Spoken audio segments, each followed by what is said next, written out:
Machine कैसी लगी है। और ये माशाल्लाह मेरी अस्सलामुअलैकुम, क्या हाल है आप सबके। उम्मीद है सब खैर खैरियत से होंगे। अल्लाह ताला हमेशा हम सब को अपने हिफ्ज़ व अमान में रखें, आमीन सुमा आमीन। ये देख लें जी, मशीन का पाइप मेरा बार बार नीचे गिर जाता था, इसके लिए हमने आज हुक लगवाया है। और ये हुक लगाने के लिए स्पेशल बंदा नहीं आया था ड्रिल लेके। हुआ यूँ था कि जब मैं किचन में काम कर रही थी और बड़े ज़ोर की आवाज़ आने लग गई और बेसन के नीचे से स्टीम निकलने लग गई और मैं घबरा गई। मैंने कहा ये क्या जादू हो गया। हालांकि मैं जादू पे बिलीव शिलीव कोई नहीं करती। जादू है तो बरहक इस्लाम के लिहाज से, और है भी सही, ज़ाहिर है, हम डिनाई नहीं कर सकते। लेकिन अचानक इस तरह आवाज़ आना और नीचे से स्टीम निकलना, ये मेरे जहन में बिल्कुल नहीं आया कि शायद पाइप फट गया हो, अंदर वाला जो गर्म पानी वाला था जिससे स्टीम निकल रही है। और मैं जनाब घबरा के आवाज़ दी अपनी बेटी को। हस्बैंड साहब तो उस वक्त घर थे नहीं। वो आई भागती हुई, उसने खोल कर देखा। वो बड़ी बहादुर है माशाल्लाह। तो जनाब खोल कर देखा है तो वो पाइप में से, पाइप ही वाकई फट गया था गर्म पानी वाला, और उसमें से स्टीम निकल रही थी। खैर बंदे को जब हस्बैंड आए बुलाया और उसने आके ये मसला हल कर दिया। और उसके बाद जो गंद मचा वो किसने साफ़ करना था, वो मेरी बेटी ने साफ़ करना था। मैं एक दफ़ा सफाई करके सारे घर वालों पे बहुत बड़ा एहसान कर देती हूँ। और उसके बाद जो भी कोई कूड़ा करकट होता है, सिवाय इसके कि जब मेरा अपना मूड हो मैं उठा लेती हूँ, वरना बेटी मेरा फिर वो सारा संभालती है।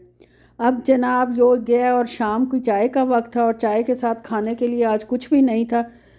और मेरे पास पड़े हुए थे बॉइल्ड चने काले। सोचा उसी की चाट बना लूँ। काले चने वैसे भी जोड़ों के दर्द के लिए, जिस्म में सूजन हो, स्वेलिंग वगैरह हो, घुटनों का दर्द हो, बहुत ज़्यादा फ़ायदेमंद है। और जिनको ये मसले हैं, अगर वो काले चने बॉईल करके थोड़े से रोज़ खा लिया करें, बल्कि अपने पास रख लिया करें और दो दो दाने चलते फिरते खाते रहा करें, तो जोड़ों के दर्द में उनको बहुत सुकून मिलेगा। अब चने डीफ्रॉस्ट करने रख दिए हैं जनाब। ओवन में चाय रख दी है बनने के लिए, अदरक और गुड़ वाली, जिसका मुझे चस्का पड़ चुका है। मुझे लगता है गुड़ में नशा ही होता है एक लिहाज से, क्योंकि सब लोग जो है ना, जो भी गुड़ इस्तेमाल करता है वो कहता है कि हमें तो इसका नशा हो गया। मेरी अपनी देवरानी बेचारी कह रही थी कि मैं सूखी सड़ी है, बिल्कुल पतली दुबली है, लेकिन जनाब कह रही थी कि गुड़ का मुझे चस्का पड़ गया। भाभी मैं इतना गुड़ खाने लग गई हूँ जिसकी कोई हद नहीं है। खैर जनाब, मैं भी गुड़ वाली चाय की शौकीन हो गई हूँ। दिन में या दूसरे तीसरे दिन एक दफ़ा ज़रूर बना कर पी लेती हूँ। और जनाब काले चने डीफ्रॉस्ट हो चुके हैं, उसमें मैंने पहले केचप डाली है, अब इमली की चटनी डाल रही हूँ। पूरी कोशिश करूँगी खट्टी मीठी जो चटनी होती कि गला खुदा ना खास्ता फिर ख़राबी की तरफ चला जाए। अल्लाह ना करे, आप भी दुआ करें कि गला मेरा बिल्कुल ख़राब ना हो। उसके बाद जनाब इसमें नींबू का रस डाला है, नमक डालूँगी, काला नमक डालूँगी, चाट मसाला डालूँगी, और साथ ही वो जो मैंने प्याज और टमाटर जो हैं उनको चॉप करके रखा है, क्यूब्स में काट के रखा है, वो ऐड कर दूँगी, मिक्स करूँगी और इंजॉय करूँगी। ये सिर्फ मैं ही इंजॉय करूँगी या मेरी बेटी का अगर मूड हुआ तो किसी वक्त खा लेगी। मेरे हस्बैंड साहब तो काले चनों के करीब नहीं आते। असल में बस हैबिट्स बच्चों की वही डेवलप होती हैं जो बचपन में माँ बाप डेवलप कर देते हैं। जिन घरों में ये सब चीज़ें शुरू से बच्चे खाते हैं वो बड़े होकर भी खाने के आदी होते हैं। लेकिन जनाब हमारी फैमिली में बच्चों को ये चीज़ें ज़्यादातर नहीं खिलाई गई। हमारे अपने घर में अम्मी अब्बू ने भी नहीं खिलाई। तो मुझे तो ये सारी चीज़ें टीवी और प्रोग्राम देखकर और पढ़ पढ़ कर के ये चीज़ें सेहत के लिए बहुत अच्छी होती हैं और खानी चाहिए और इस्तेमाल करनी चाहिए। इसलिए मैं तो हर चीज़ यूज़ कर लेती हूँ और वाकई ये नेचुरल है और बहुत फ़ायदेमंद है। लेकिन हस्बैंड साहब जो हैं और दूसरे जो माशाल्लाह हमारे ख़ानदान के, इवन के मेरे अपने भाई भी जिस जगह टिक गए बस टिक गए। जो उन्होंने बचपन में खाया है उसी वही बड़े होकर खाएंगे। खैर बहुत मज़ेदार मेरी चाट तैयार हो चुकी थी। कोई खाए या ना खाए, मैं तो इंशाल्लाह खाऊंगी और साथ चाय पीऊँगी। और चाय इस दौरान ठंडी भी हो जाएगी, उसको 30 सेकंड पे दोबारा गर्म करूँगी। और आखिर तक मुझे गर्म चाय चाहिए होती है। इसके लिए बेशक दो चार घूंट मुझे दोबारा गर्म करने पड़ जाएं जो बचें। तो आप में से कौन कौन इतनी गर्म चाय पीता है या गर्म चाय पीना पसंद करता है। बाज़ लोग तो चाय ठंडी हो जाए, मीडियम हो जाए तो फिर पीना पसंद करते हैं। मेरी अपनी बहन जो मुझसे छोटी हैं वो कहती है जब सब चाय पी लें तो मुझे बता दिया करो और तो मैं पी लूँगी। अब पता नहीं कैसे पीती है, लेकिन बचपन में जब हम सब बहन भाई इकट्ठे होते थे बहुत रौनक मेला होता था और कितना मज़ेदार माहौल था। जब माँ बाप के पास बंदा होता है और सारे जनाब बहन भाई इकट्ठे होते हैं, किसी की कोई अपनी मसरूफियत नहीं होती, किसी का कोई अपना अलहदा से कुछ नहीं होता, सबका एक ही गोल होता है, एक ही मकसद होता है सब। बहरहाल वो बहुत आला और गोल्डन दिन होते हैं जो माँ बाप के साथ हम गुजारते हैं। जुमे को हस्बैंड साहब को मैंने प्लेंटी भरनी पड़ी कि वो हमें लेके नहीं गए थे। काफ़ी दफ़ा खैर रियाद जा चुके थे वो, तो खैर मैं ख़ुद भी राज़ी हो गई ना जाने के लिए, वरना वो ले भी जाते। खैर जनाब, तो मैंने उनसे काफ़ी अरसे से कह रही थी कि मुझे ये खिलाएं जो अरेबिक बोटियाँ छोटियाँ होती हैं, मटन सीख कबाब चिकन के और मटन के और ये और वो। खैर वो जनाब ले आए थे फ्राइडे की शाम को, और ये मैं आपके साथ शेयर भी कर रही हूँ। अभी भूख किसी को भी नहीं थी, इतनी पहले ले आए थे और ठंडा भी सारा हो चुका था। और ये होटल वाला इतना कंजूस था कि इसने जनाब एक रोटी साथ दी है। अंदाज़ा ये करें, जहाँ भर भर के सऊदीया में रोटियाँ देते हैं, ये ख़त्म होने का नाम नहीं लेती, और आपको जनाब बाहर हैंग करवानी पड़ती हैं, जहाँ से मतलब जो होते हैं लोग उठा के ले जाते हैं अपनी बकरियों शकरियों के लिए या जानवरों के लिए इकट्ठी कर लेते हैं, ज़ाया नहीं जाती।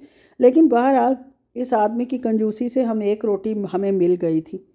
खैर जनाब, सैटरडे को फिर हम लोग गए थे द रियाद पार्क। 100 दफ़ा इसका मैं दिखा चुकी हूँ व्लॉग, इसलिए मैंने फुल फ्लैज व्लॉग नहीं इसका बनाया, और आपको दिखा देती हूँ। सैटरडे की सुबह भी माशाल्लाह ठीक ठाक रश था, और मेकअप की दुकानों पे तो माशाल्लाह औरतें टूटी पड़ी थी, और काफ़ी एक्सपेंसिव मेकअप था। और जनाब जब डॉग नज़र आया तो मेरी बेटी ने मुझे कहा, डॉग का स्टैचू है, डमी डॉग है, तो मुझे कह रही थी कि अम्मा इसकी ज़रूर वीडियो बना के डालें, लोग बहुत पसंद करेंगे। इसको डॉग्स का बहुत शौक़ है, और ये डॉग्स के हिसाब से जहाँ भी डॉग्स नज़र आए ज़रूर वीडियो बनवा लेती है। बस जनाब थोड़ी बहुत शॉपिंग की थी, वो अब आपके साथ शेयर करती हूँ। एंड शॉप पे हम लोग गए थे, वहाँ लेना तो खैर कुछ भी नहीं था, लेकिन वैसे ही गए थे विज़िट करने के लिए, तो ये फ्रॉक्स पसंद आ गए मेरी माशाल्लाह दोनों नवासियों के लिए। खैर इसकी खाला ने पसंद की हैं, और इसकी खाला साहिबा ने, ये देखें जनाब, ये बड़ी का एक जैसे ही मैंने दोनों के ले लिए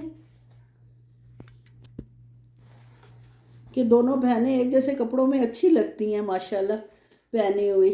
तो ये थोड़ा सा मुझे बड़ा ही लग रहा है, लेकिन हर चीज़ उसी हिसाब से लो, छोटी छोटी तो फिर फ़ायदा भी उसका कुछ नहीं होता, सारे कपड़े एक साथ ही छोटे हो जाते हैं। ये कुछ अर्सा अल्लाह खैर रखे वो पहन लेगी। आप लोगों ने मुझे ज़रूर बताना है आपको मेरी ये शॉपिंग कैसी लगी है।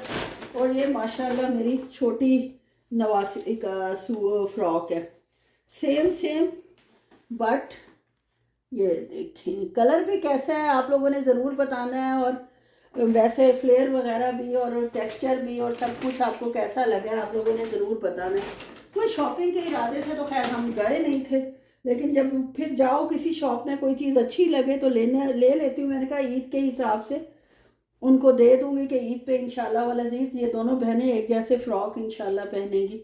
और ये जनाब मैंने अपने लिए क्लिप लिया है, ये वैसे बहुत ज़्यादा अच्छा मिल गया मुझे, है तो यार ये काफ़ी एक्सपेंसिव, इसमें कोई 60 या 50 रियाल वाली बात है, आप देखें। खैर मैंने लिया तो 10 रियाल में, ये नहीं मैं कहती कि मैं 50-60 का लिए, लेकिन क्वालिटी वाइज और टेक्सचर वाइज ये जो है बहुत अच्छा है।